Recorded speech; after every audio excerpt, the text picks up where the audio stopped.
भागपायद प्राचीन ग्रंथ का रहस्य। सारंग, नीरा और अर्जुन ने पत्थर की वेदी पर रखी प्राचीन ग्रंथ की ओर देखा।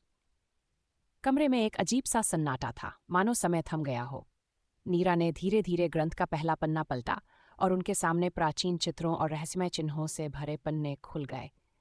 ऐसा लग रहा था जैसे ये ग्रंथ किसी और समय या शायद किसी और दुनिया की कहानियां बता रहा हो। जैसे जैसे उन्होंने पन्ने पलटे, उन्हें महसूस हुआ कि यह सिर्फ कोई पुरानी किताब नहीं थी, बल्कि एक मार्गदर्शिका थी। किताब में छुपी हुई जगहों के बारे में लिखा था, जहां शक्तिशाली अवशेष छुपे हुए थे और जिनकी रक्षा प्राचीन ताकतें करती थीं। बच्चों ने देखा कि ग्रंथ में बने कुछ चिन्ह उनके नक्शे पर बने प्रतीकों से मेल खाते थे। अर्जुन को एक मार्गदर्शक संदेश मिला, जिसमें इस मंदिर के भीतर ही छुपी एक और कक्ष का संकेत था। अचानक ग्रंथ के पन्नों पर बने प्रतीकों में से एक चमकने लगा और कमरा हल्का सा हिलने लगा।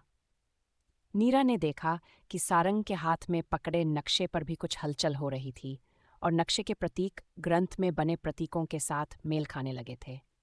बच्चों ने हैरानी से देखा कि ग्रंथ और नक्शा दोनों मिलकर एक नई पगडंडी बना रहे थे, जो उन्हें मंदिर के अंदर और गहराई में ले जाने वाली थी। सारंग ने आगे बढ़कर इस नई पगडंडी का अनुसरण किया और तीनों अंधेरे गलियारों और प्राचीन कक्षों से होकर गुजरे। वहां की दीवारें पुराने युद्ध और रहस्यमय जीवों की कहानियां बता रही थीं। उनके गुजरते ही ये चित्र मानो जीवंत हो उठते, जैसे वो भी अपने समय की कहानी कहने के लिए अधीर हों। आखिरकार यह रास्ता उन्हें एक बड़े दरवाजे तक ले गया, जो ग्रंथ में बने प्रतीकों से ढका हुआ था।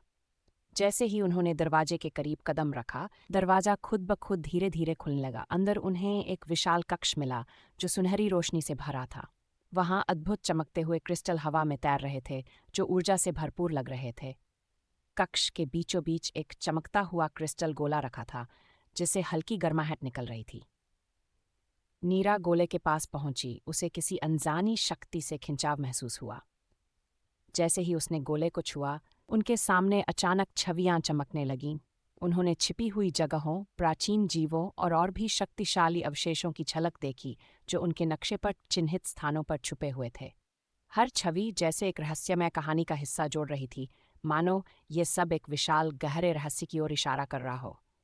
गोले ने उन्हें एक अंधेरे साये की झलक भी दिखाई, एक रहस्यमय आकृति जो दूर से उन्हें देख रही थी, मानो वह इन रहस्यों को अपने पास ही रखना चाहता हो। बच्चों ने समझ लिया कि उनका सफ़र अभी खत्म नहीं हुआ है। उन्हें यह भी एहसास हुआ कि वो अकेले नहीं थे और उन्हें इन अवशेषों को उस साये से पहले ढूंढना होगा।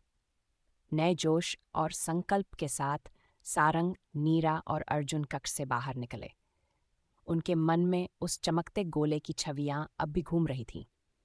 वे जानते थे कि उनका रोमांच अभी शुरू ही हुआ है और आगे की यात्रा में और भी कठिनाइयां उनका इंतजार कर रही हैं। प्राचीन ग्रंथ अब उनके पास था, जो उनकी आगे की यात्रा में उनका मार्गदर्शन करेगा। लेकिन उन्हें सचेत रहना होगा, क्योंकि ऐसी ताकतें भी थीं जो इन शक्तिशाली रहस्यों को छुपाए रखना चाहती थीं।